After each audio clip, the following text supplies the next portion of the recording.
Salmon గారు ఇప్పుడు ఈ మ్యూచువల్ ఫండ్స్లో ఈ స్కీమ్స్ని ఏ విధంగా సెలెక్ట్ చేసుకోవాలి, ఎన్ని స్కీమ్స్లో మనం ఇన్వెస్ట్మెంట్ పెట్టాలంటారు అసలు? విష్ణు గారు మంచి క్వశ్చన్ అడిగారు విష్ణు గారు. విష్ణు గారు, మనం పోర్ట్ఫోలియో అంటే మనం పెట్టే డబ్బు స్కీమ్స్ పోర్ట్ఫోలియో కానీ అసెట్ అలికేషన్ ఏ విధంగా ఉండాలంటే విష్ణు గారు, జనరల్గా ఒక 10,000 అంటే ఇది నా వ్యక్తిగత అభిప్రాయం విష్ణు గారు. ఇది ఇన్వెస్టర్ యొక్క రిస్క్ తీసుకునే కెపాసిటీని బట్టి మార్చుకోవచ్చు. కానీ నా వ్యక్తిగత అభిప్రాయం నేను చెప్తున్నాను విష్ణు గారు. ఇప్పుడు నా దగ్గర 10,000 మంత్లీ పెట్టదలుచుకున్నాను విష్ణు, ఎస్ఐపి ద్వారా. అప్పుడు నేను ఏం చేసేయాలంటే లార్జ్ క్యాప్లో పెట్టాలి, మిడ్ క్యాప్లో పెట్టాలి, స్మాల్లో పెట్టాలి, ఫ్లెక్సీలో కూడా పెట్టాలి. లార్జ్ క్యాప్ ఒక్కొక్క సమయంలో కొన్ని స్టాక్స్ ర్యాలీ చేస్తాయి విష్ణు గారు, మార్కెట్ గత చరిత్ర ఆధారంగా. ఒక్కోసారి లార్జ్ స్టాక్స్ ర్యాలీ చేస్తాయి, అందుకని నా డబ్బు లార్జ్ క్యాప్లో ఉండాలి. ఒక్కొక్కసారి మిడ్ స్టాక్స్ ర్యాలీ చేస్తాయి, మిడ్లో ఉండాలి. ఒక్కొక్కసారి స్మాల్. అయితే నా వ్యక్తిగత అభిప్రాయం ఏంటంటే విష్ణు గారు, లార్జ్లో ఒక 20%, అంటే 10,000 పెడితే ఒక 2,000 లేదా ఒక 3,000 లార్జ్. తర్వాత ఫ్లెక్సీలో ఒక 30%, అంటే 10,000 సిప్లో ఒక 3,000 రూపాయలు ఫ్లెక్సీ అంటే ఏంటి, పేరులోనే ఉంది, ఫ్లెక్సిబుల్. అంటే ఫండ్ మేనేజర్కి ఒక ఫ్లెక్సిబిలిటీ ఉంటుంది. లార్జ్లో పెట్టాలా, మిడ్లో పెట్టాలా, స్మాల్లో పెట్టాలా అనేది అతని యొక్క విచక్షణ మీద ఆధారపడి ఉంటుంది. ఫ్లెక్సీలో ఏంటంటే ర్యాలీని బట్టి అతను వ్యూహం మారుస్తూ ఉంటాడు. తర్వాత మిడ్లో ఒక 3,000, అంటే 30%, లార్జ్ 20%, ఫ్లెక్సీ 30%, మిడ్లో 30, అంటే దగ్గర 80% అయింది. ఒక 3,000 మిడ్. 101 to 250 కంపెనీస్ యొక్క ప్రయోజనాలు ఇక్కడ వస్తాయి.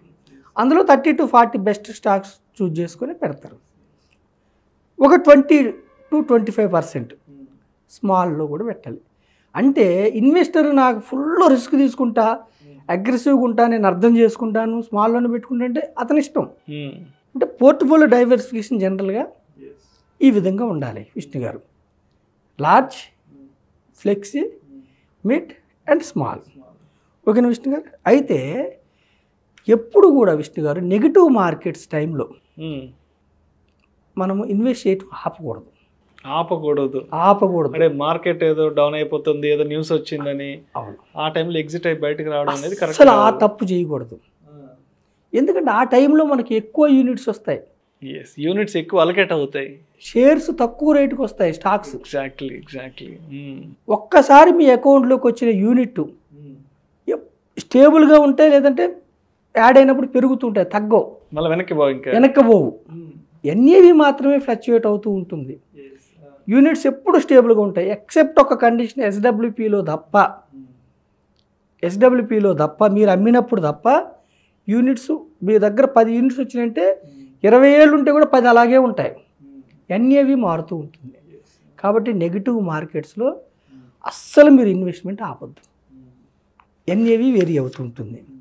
ఇంకోటి ఏంటంటే విష్ణు గారు, మ్యూచువల్ ఫండ్స్లో ఎక్స్పెన్స్ రేషియో తప్ప ఒక్క పైసా కూడా ఎక్స్ట్రా తీసుకోరు. అస్సలు భయపడద్దు, మీరు చాలా తీసుకుంటారు ఏంటంటే అస్సలు భయపడద్దు, చాలా తక్కువ ఉంటుంది ఎక్స్పెన్స్ రేషియో. మీకు మ్యూచువల్ ఫండ్స్లో ఇంకా వేరే ఏ విధమైన హిడెన్ ఛార్జెస్ ఉండవు, కేవలం ట్యాక్స్ ఉంటుంది, క్యాపిటల్ గెయిన్ మీద ట్యాక్స్ ఉంటుంది. ఓకేనా విష్ణు గారు? రెండోది ఏముంటుందంటే మీరు 1 year లోపు ఎగ్జిట్ అయితే, రిడీమ్షన్ చేస్తే 1 year లోపు ఎగ్జిట్ లోడ్ ఉంటుంది. ఇంకా వేరే ఏ హిడెన్ ఛార్జెస్ అన్నీ ట్రాన్స్పరెంట్గా ఉంటుంది. లాస్ వచ్చినా లాభం వచ్చినా మొత్తం మీకే. లాంగ్ టర్మ్ ఉంటే 10 years అబవ్ ఉంటే మనకి మ్యూచువల్ ఫండ్స్లో 12%, 15, 18, 20 కూడా వస్తున్నాయి. ఈవెన్ 12% లెక్కేసుకుంటే కూడా విష్ణు గారు మనకి బ్యాంకులో ఇన్ఫ్లేషన్ 6% కూడా రావట్లేదు. సో మీకు వెల్త్ క్రియేట్ చేసుకుంటారు. ఇన్ఫ్లేషన్ని బీట్ చేసే రిటర్న్స్ అనమాట. ఇన్ఫ్లేషన్ బీట్ చేసే రిటర్న్స్ ఉంటాయి విష్ణు గారు. సాల్మన్ గారు, ఇప్పుడు మనకి different kinds of schemes, funds ఉన్నాయి కదా, మరి వీటిల్లో రిస్క్ అనేది ఏ విధంగా ఉంటుంది అంటారు? విష్ణు గారు మంచి క్వశ్చన్ అడిగారు. మనం ఎప్పుడు వెల్త్ క్రియేట్ కావాలంటే ఈక్విటీ ఫండ్స్ తీసుకోవాలి. మనం ఈక్విటీ ఫండ్స్ గురించే మనం రిపీటెడ్గా మాట్లాడుకున్నాం. ఒక సామాన్య మానవుడు మోర్ రిచ్, గొప్పగా ధనవంతుడు కావాలంటే ఈక్విటీ ఫండ్స్, స్టాక్స్.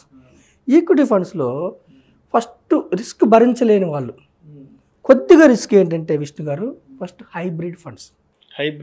అవును, హైబ్రిడ్ ఫండ్స్లో స్టార్ట్ చేసుకోవాలి. అందులో 65% ఈక్విటీలో ఉంటుంది, 35% డెట్లో ఉంటాయి. డెట్లో 35% ఉంటుంది కాబట్టి అవి ఎవరైతే 3 years ఉంటారో వాళ్ళకి నెగిటివ్ రిటర్న్స్ రావు కాబట్టి డెట్లో మీకు రిస్క్ తక్కువ ఉంటుంది.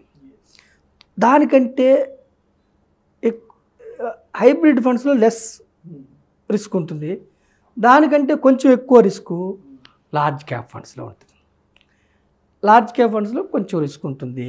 నెగిటివ్ వచ్చినప్పుడు కూడా కొంచెం నెగిటివ్ వెళ్తుంది.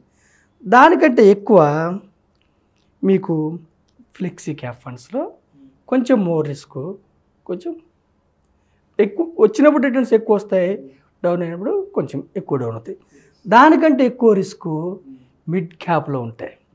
మిడ్ క్యాప్లో ఇంకా ఎక్కువ రిస్క్ ఉంటుంది, ఎక్కువ రిటర్న్స్ వస్తాయి.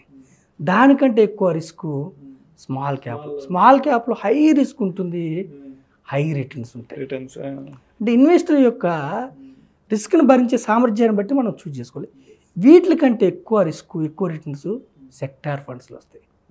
సెక్టార్ ఫండ్స్ అంటే ఏంటి? ప్యూర్గా ఆ సెక్టార్లోనే పెడతారు. అంటే ఇప్పుడు ఐటీ సెక్టార్ తీసుకున్నాం అనుకోండి, ఇప్పుడు టాటా డిజిటల్ ఇండియా ఫండ్ ఉంది, ICICI Prudential technology fund, high returns, risk కూడా ఉంటుంది. ఆ ఒక్క సెక్టార్లోనే పెడతారు. సెక్టార్ ఫండ్ ఇప్పుడు ఐటీ ఫండ్ అనుకోండి, సాఫ్ట్వేర్ కంపెనీస్.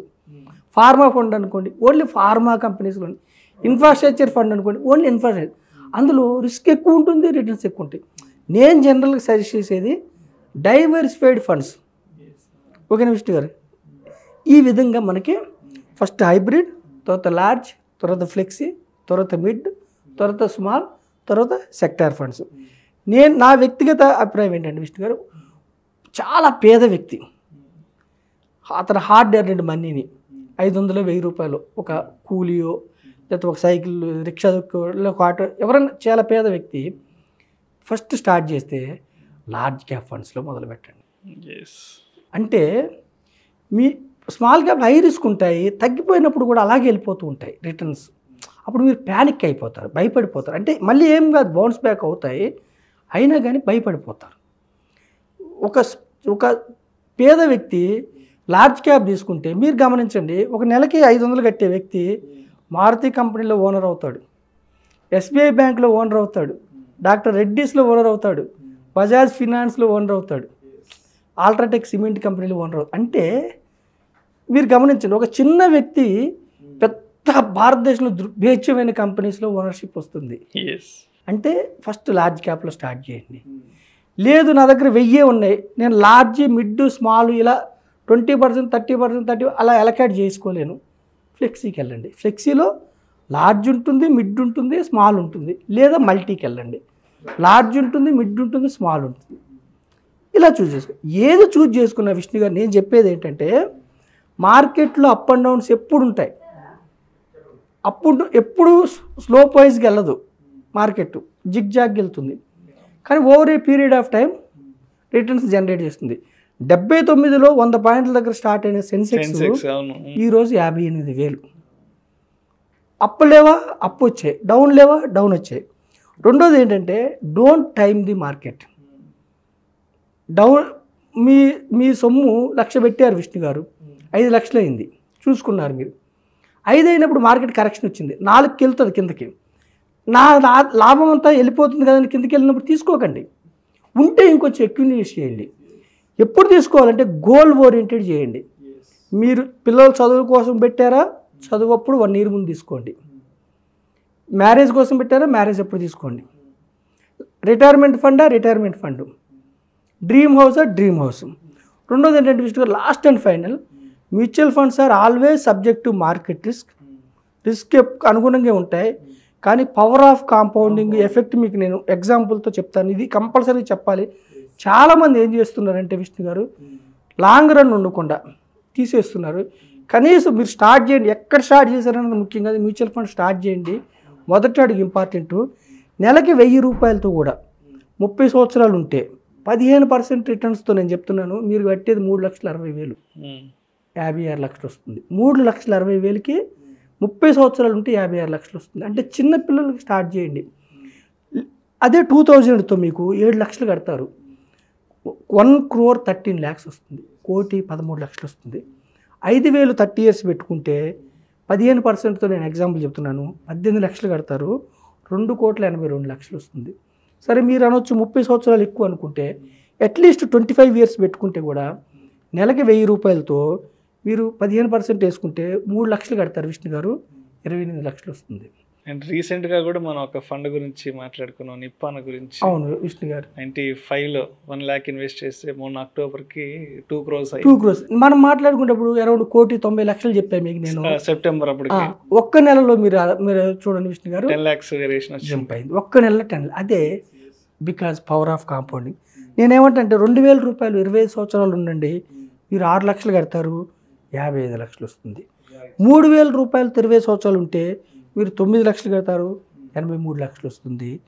5,000 రూపాయలు 20 సంవత్సరాలు ఉంటే 15 లక్షలు కడతారు, 1,40 లక్షలు వస్తుంది. Power of compounding is the 8th wonder of the world. ఆ పవర్ ఆఫ్ కాంపౌండింగ్ ఎందుకు అలా జంప్ అవుతూ ఉంటుందంటే బ్రాకెట్ పైన టర్మ్ ఉంటుంది కాబట్టి మీకు జంప్ అవుతుంది. నేనేమంటానంటే అప్ అండ్ డౌన్స్ ఉంటాయి. లాంగ్ టర్మ్లో ఈక్విటీలో రిస్క్ తగ్గిపోతుంది, మైన్యూట్ రిస్క్. షార్ట్ టర్మ్లో ఈక్విటీలో హై రిస్క్ ఉంటుంది. Stay for long term. ఎక్కడ స్టార్ట్ చేసామో ఎవరి ద్వారా స్టార్ట్ చేసామో అన్నది ఇంపార్టెంట్ కాదు, లాంగ్ టర్మ్ ఉండండి. ఓకేనా Vishnu garu? Thank you so much Salmon garu. ఈ మ్యూచువల్ ఫండ్స్లో ఏ స్కీమ్ని ఏ విధంగా సెలెక్ట్ చేసుకోవాలి, అదేవిధంగా పోర్ట్ఫోలియో మేనేజ్మెంట్ అనేది కూడా ఏ విధంగా డిజైన్ చేసుకోవాలనే విషయాల గురించి ప్రేక్షకులకు మీ విశ్లేషణ ద్వారా చాలా క్లియర్గా తెలియజేశారు. Thank you so much sir. Thank you Vishnu garu. Thank you so much యాజమాన్యం. థ్యాంక్ యూ ప్రేక్షకులు.